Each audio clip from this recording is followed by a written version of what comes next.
Я борюсь сама, одна.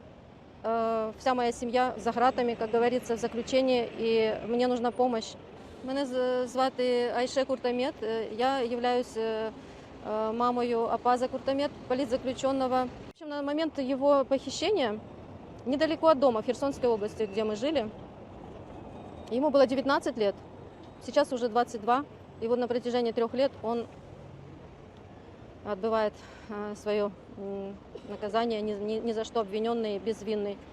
И также еще хочу сказать, что преследование это семейного характера, семейная репрессия, так как его отца можно больше чем через год тоже таким же образом похитили, также пытали, также выясняли его проукраинскую позицию. В итоге они его арестовали и также с такой же статье его обвинили на 8 лет.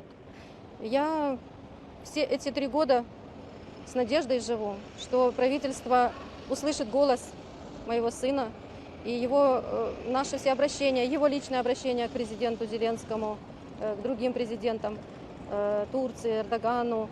И в надежде мы живем, что все-таки обменяют его и его отца и освободиться путем обмена. Мы только на это надеемся.